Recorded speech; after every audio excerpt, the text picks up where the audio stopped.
गोदाव हाबना हामला खालामनायनि थाखाय आंहा मोनसे थांखि दं होमबा आं मोनसे थांखि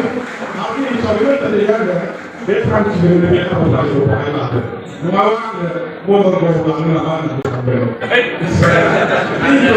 बदलगावखौ आङो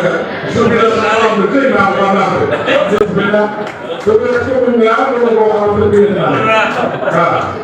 हिसाबै सुबिदा खालामनो गाय बिसोरनिया आं साफ्रोमबो फरायसालिखौ आंनि जानानै आगान होनो गोनां जायगा फट'नि थाखाय आगान होनो मोनदों आं बे जायगायाव बेवहाय मावनानै खामानि मावनायखौ जागायनानै लासैनो जेरैबो साख्रि लानानै जेनेबा बेखौ लानानै आं दिनै जायखिजाया आंनि लाबोथारखौ लोगोसे गैला बेखिनिखौ आसा खालामबाय जोंनि आबादावहाय सोलि जेरैहाय बे फरायसालिनि अननाय बे फोरोंगिरिफोरनि फोरोंनाय अननाय आशीर्बाद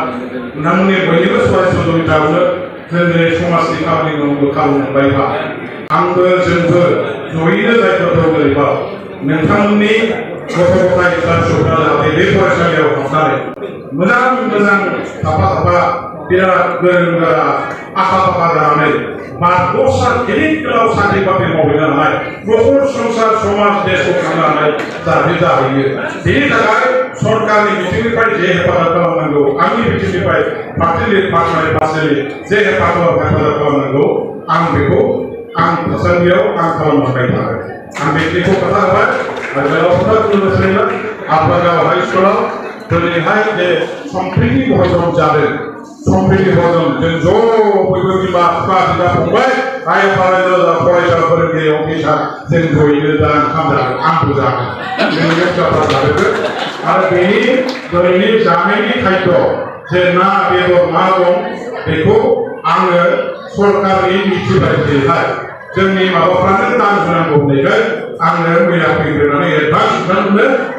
मा बायो ना बेदर बायो ना बायो मा बायो बायजोबनानै जाहोदों होननानै मैया थाखा फैसा होननानै आं थांदों दा दिनै बेखौ जों जौगालायनोसै जिखिजाया बेखिनिखौ बुंबा आं गोलाव बुंला एसेखिनियावनो बयनिसिमबो खुलुमनाय साबायखर आरो गोजोननायखौ जासिहरनानै आङो आंनि बुंनो गोनां बाथ्राखौ फोजोबबाय गोजोनथों